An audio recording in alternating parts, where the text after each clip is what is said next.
माननीय प्रधानमंत्री जी को यहाँ पर श्री गणेश की एक मूर्ति भेंट कर हम प्रधानमंत्री जी का आभार व्यक्त करते हैं। हमारे प्रधानमंत्री जी पर, हमारे यशस्वी प्रधानमंत्री जी पर गणेश जी की कृपा हमेशा बनी रहे और उनका मार्गदर्शन हमें हमेशा मिलता रहे, इसके लिए उनका विशेष रूप से आभार, धन्यवाद। और देखिए सज्जनों, अब हमारे माननीय प्रधानमंत्री जी को सुनने के लिए हम सभी ललायत हैं, जिनके विचार, जिनकी अंतर्दृष्टि आपको इंस्पायर भी करती है, मोटिवेट भी करती है और साथ साथ अनेक संभावनाओं के द्वार भी खोलती है। देखिए सज्जनों, माननीय श्री नरेंद्र मोदी जी।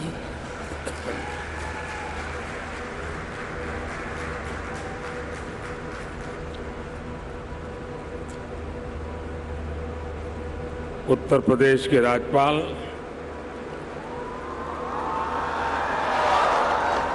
श्रीमती आनंदीबेन पटेल, उत्तर प्रदेश के मुख्यमंत्री योगी आदित्यनाथ जी, उप मुख्यमंत्री केशव प्रसाद मौर्य जी, ब्रिजेश पाठक जी, केंद्रीय मंत्रिमंडल में मेरे वरिष्ठ सहयोगी और यही लखनऊ के प्रतिनिधि श्रीमान राजनाथ सिंह जी, विभिन्न देशों से आए सभी वरिष्ठ महानुभाव, यूपी के सभी मंत्रीगण और ग्लोबल इन्वेस्टर समिट में पधारे इंडस्ट्री जगत के सम्मानीय सदस्य, global investor fraternity, policy makers, corporate leaders, देवी और सज्जनों, आप सभी का ग्लोबल इन्वेस्टर समिट में बहुत बहुत स्वागत है।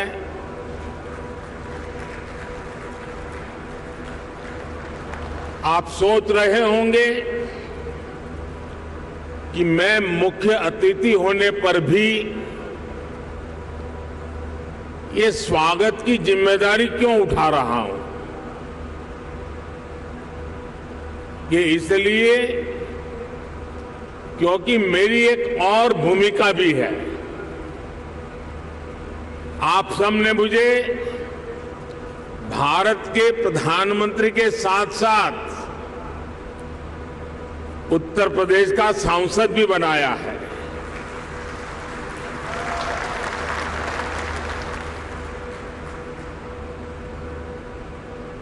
उत्तर प्रदेश के प्रति मेरा एक विशेष स्नेह है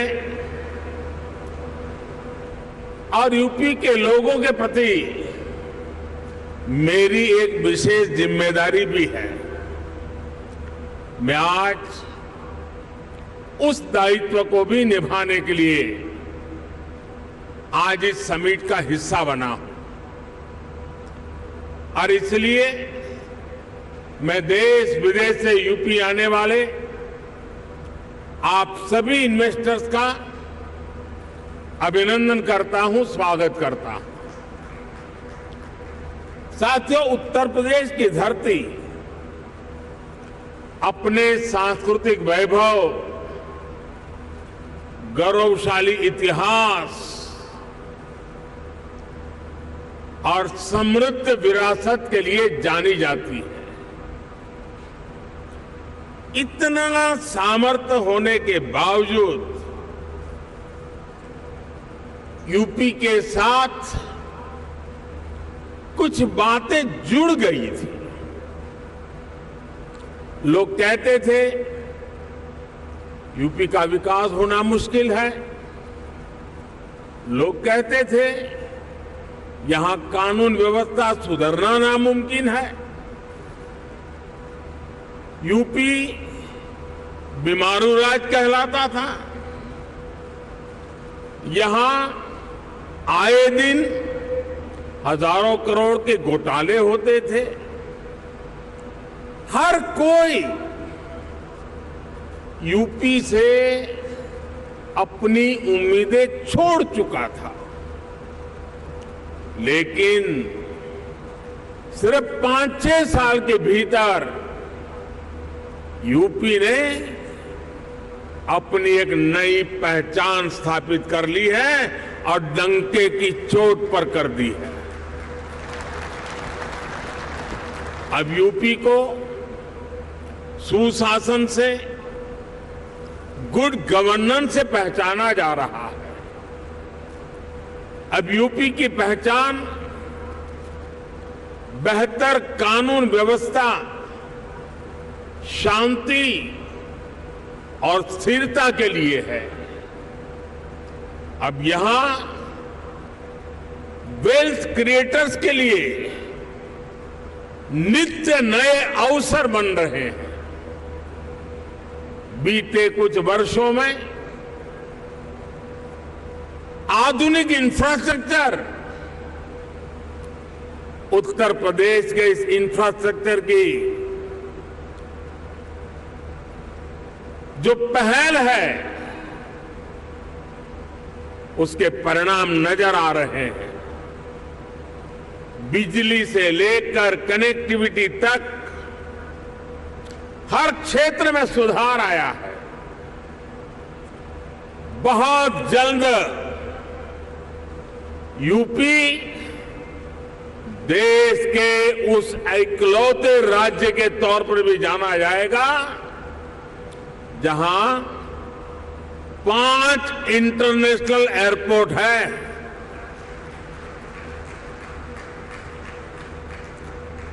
डेडिकेटेड फ्रेट कॉरिडोर से यूपी सीधे समुद्र से जुड़ रहा है। गुजरात और महाराष्ट्र के पोर्ट से कनेक्ट होता जा रहा है। इंफ्रास्ट्रक्चर के साथ साथ यूपी में सरकारी सोच और अप्रोच में ईज ऑफ डूइंग बिजनेस के लिए सार्थक बदलाव आया है। साथियों, आज यूपी एक आशा, एक उम्मीद बन चुका है। भारत अगर आज दुनिया के लिए ब्राइट स्पॉट है, तो यूपी भारत के ग्रोथ को ड्राइव करने वाला एक अहम नेतृत्व दे रहा है। साथियों, आप सभी इंडस्ट्री के दिग्गज यहां हैं। आप में से अधिकतर को एक लंबा अनुभव भी है। दुनिया की वर्तमान स्थिति भी आप सभी से छुपी नहीं है। आप भारत की इकोनॉमी के आज के सामर्थ्य और यहां के मैक्रो और माइक्रो इकोनॉमिक फंडामेंटल्स को भी बहुत बारीकी से देख रहे हैं। आखिर पैंडेमिक और वॉर के शॉक के बाहर निकलकर भारत फास्टेस्ट ग्रोइंग इकोनॉमी कैसे बना है। आज दुनिया की हर क्रेडिबल वॉइस ये मानती है कि भारत की अर्थव्यवस्था ऐसे ही तेजी से आगे बढ़ती रहेगी। आखिर ऐसा क्या हुआ कि वैश्विक संकट के इस दौर में भारत ने न सिर्फ रेजिलियंस दिखाया बल्कि रिकवरी भी उतनी ही तेजी से की। साथियों, इसके पीछे सबसे बड़ा कारण है भारतीयों का खुद पर बढ़ता भरोसा, खुद पर आत्मविश्वास। आज भारत के यूथ की सोच में, भारत के समाज की सोच और एस्पिरेशंस में एक बड़ा बदलाव देखने को मिल रहा है। आज भारत का हर नागरिक ज्यादा से ज्यादा विकास होते देखना चाहता है। वो अब भारत को जल्द से जल्द विकसित होते देखना चाहता है। भारत के समाज की एस्पिरेशंस आज सरकारों को भी पुश कर रही है और यही एस्पिरेशंस विकास के कार्यों में भी गति ला रही है। और साथियों, मत भूलिए कि आज आप जिस राज्य में बैठे हैं उसकी आबादी करीब 25 करोड़ है। दुनिया के बड़े बड़े देशों से भी ज्यादा सामर्थ्य अकेले उत्तर प्रदेश में है। पूरे भारत की तरह ही आज यूपी में एक बहुत बड़ी एस्पिरेशनल सोसाइटी आपका इंतजार कर रही है। साथियों, आज भारत में सोशल, फिजिकल और डिजिटल इंफ्रास्ट्रक्चर पर जो काम हुआ है उसका बड़ा लाभ यूपी को भी मिला है। इस कारण आज यहां समाज सोशली एंड फाइनेंशियली बहुत अधिक इंक्लूसिव हो चुका है, कनेक्टेड हो चुका है। एक मार्केट के रूप में भारत अब सीमलेस हो रहा है। सरकारी प्रक्रियाएं भी सरल हो रही है। मैं अक्सर कहता हूं कि आज भारत आउट ऑफ कंपल्सन नहीं बल्कि आउट ऑफ कन्विक्शन रिफॉर्म करता है। यही कारण है कि भारत 40,000 से अधिक कंप्लायंसेस को खत्म कर चुका है, दर्जनों पुराने कानूनों को खत्म कर चुका है। साथियों, आज भारत सही मायने में स्पीड और स्केल के रास्ते पर चल पड़ा है। एक बहुत बड़े वर्ग की बेसिक जरूरतों को हमने पूरा कर लिया है, इसलिए वो एक लेवल ऊपर की सोचने लगा है, आगे की सोचने लगा है। यही भारत पर भरोसे का सबसे बड़ा कारण है। साथियों, कुछ दिन पहले भारत सरकार का जो बजट आया है उसमें भी आपको यही कमिटमेंट साफ साफ दिखेगा। इंफ्रास्ट्रक्चर पर रिकॉर्ड खर्च आज सरकार कर रही है और हर वर्ष इसको हम बढ़ा रहे हैं। इसलिए आज आपके लिए इंफ्रास्ट्रक्चर में इन्वेस्टमेंट के नए मौके बन रहे हैं। आज आपके लिए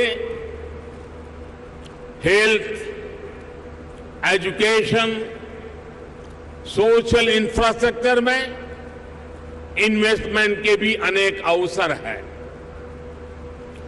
ग्रीन ग्रोथ के जिस रास्ते पर भारत चल पड़ा है, उसमें तो मैं आपको विशेष रूप से आमंत्रित करता हूं।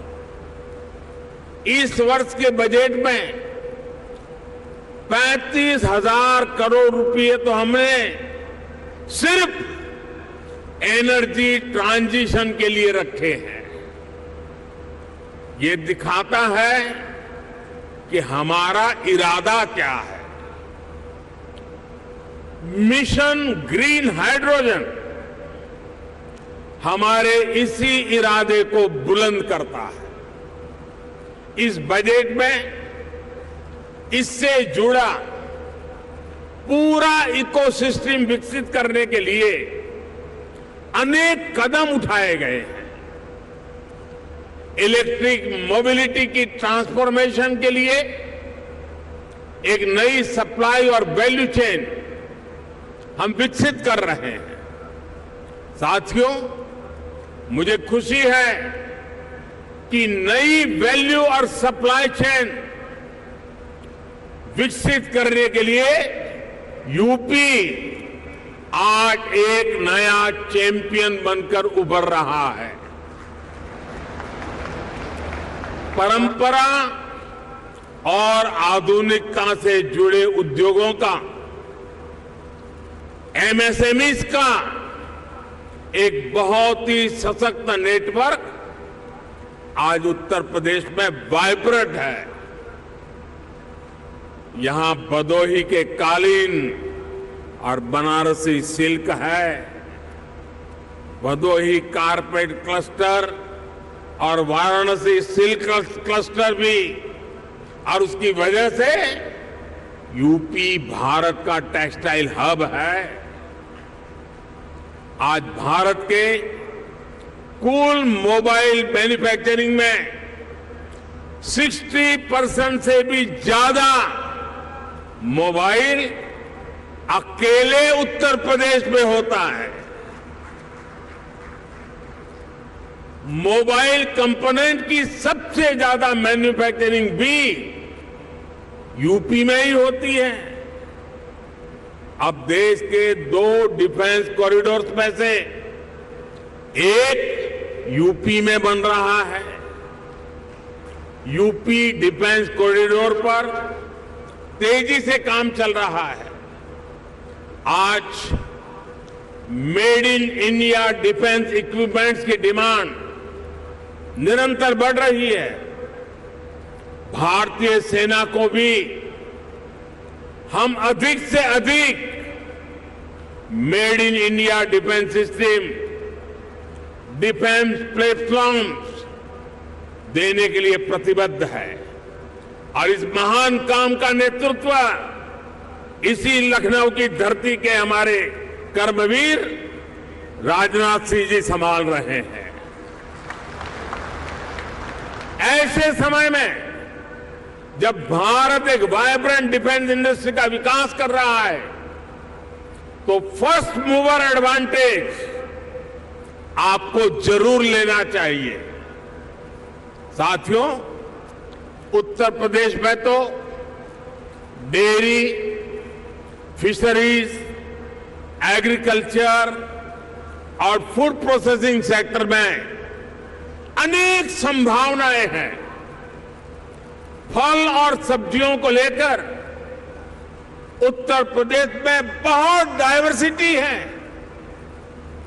एक ऐसा सेक्टर है जिसमें अभी भी प्राइवेट सेक्टर की हिस्सेदारी बहुत सीमित है।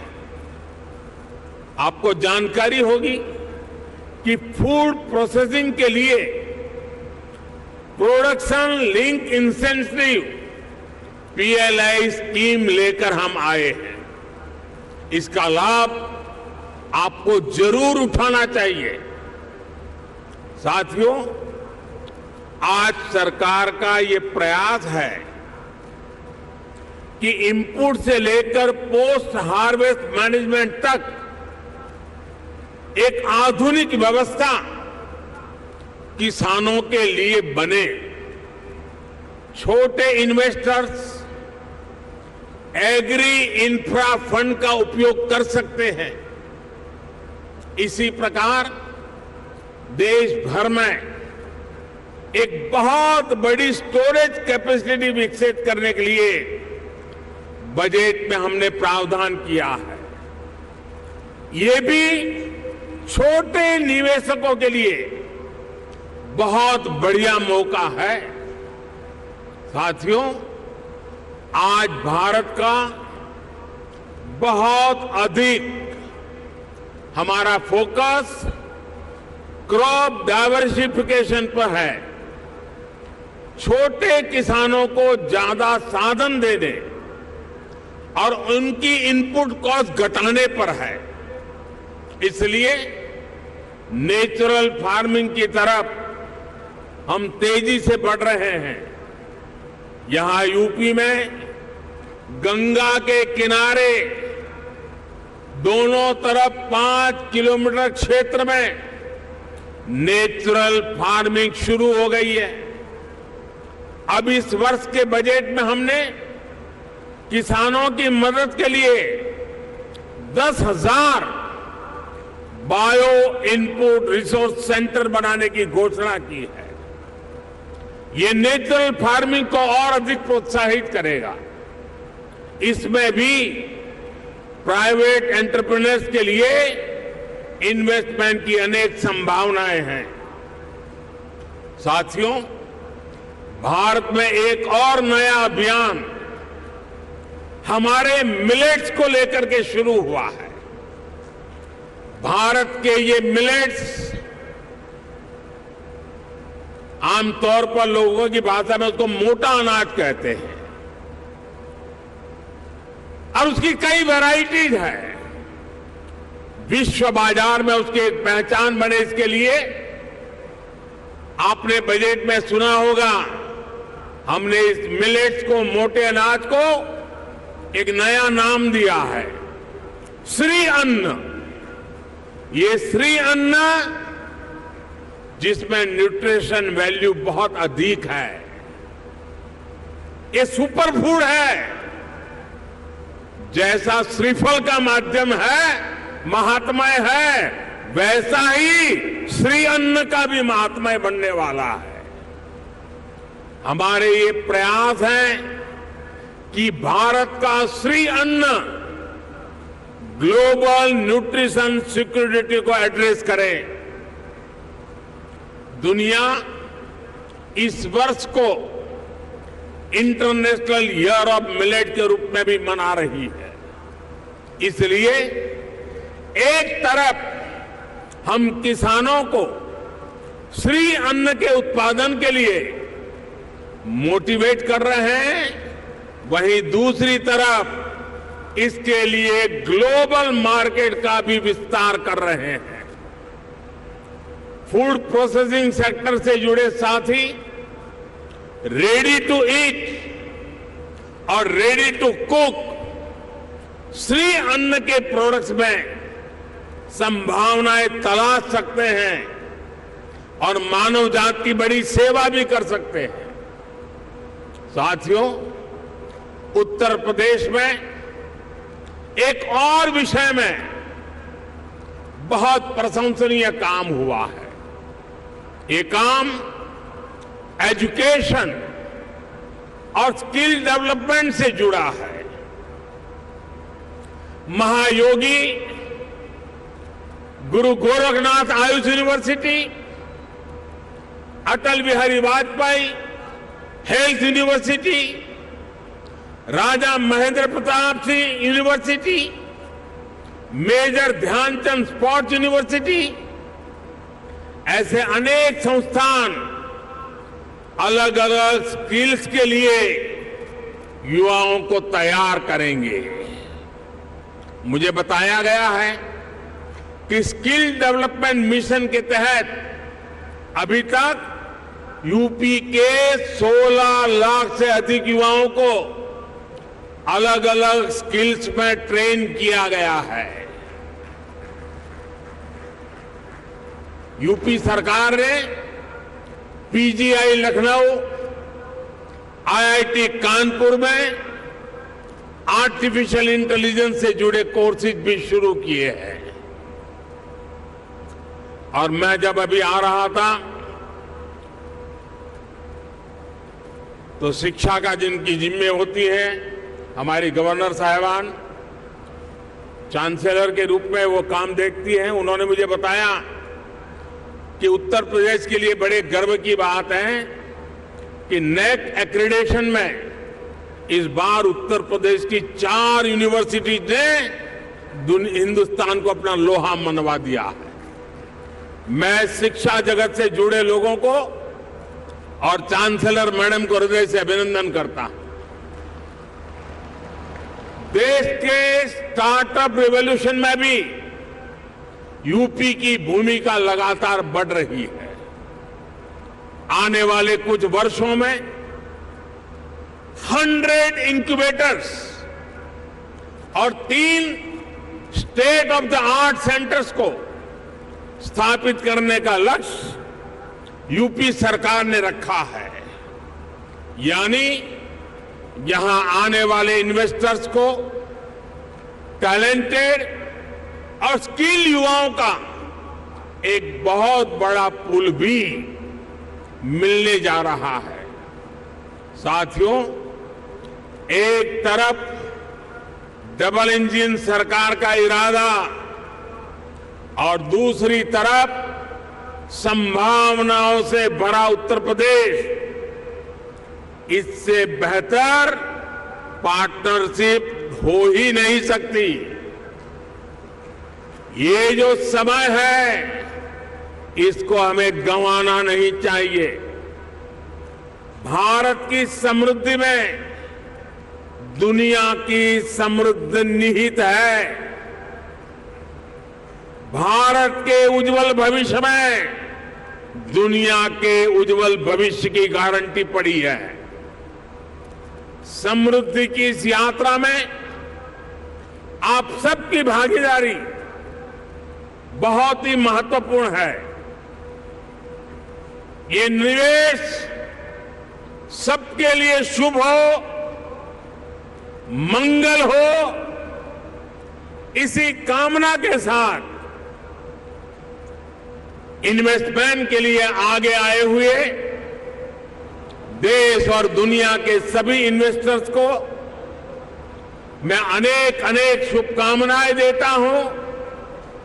और उत्तर प्रदेश के एमपी के नाते मैं आपको भरोसा देता हूं कि उत्तर प्रदेश की आज की सरकार, उत्तर प्रदेश की आज की ब्यूरोक्रेसी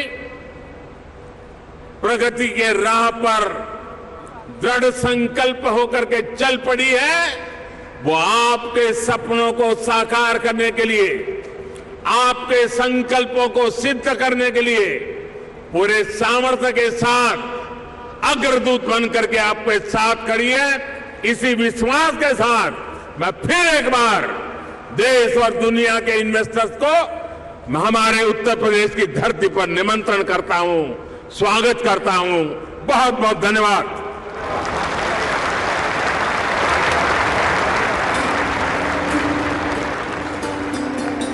बहुत बहुत धन्यवाद माननीय प्रधानमंत्री जी। सभी क्षेत्रों पर और सभी के ऊपर आपके विश्वास के लिए, शुभकामनाओं के लिए, सभी के लिए सतत आपके मार्गदर्शन के लिए, आपके पथ प्रदर्शक संदेश के लिए।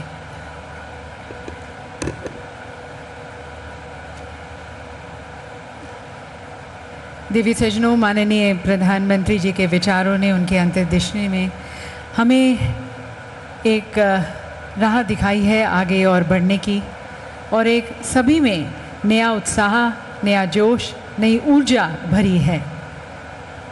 माननीय प्रधानमंत्री जी का विश्वास उत्तर प्रदेश में, माननीय मुख्यमंत्री में और पूरे मंत्रिमंडल में, हम सभी में कुछ और अच्छा करने के लिए हमें प्रोत्साहित करता है, उत्साहित करता है।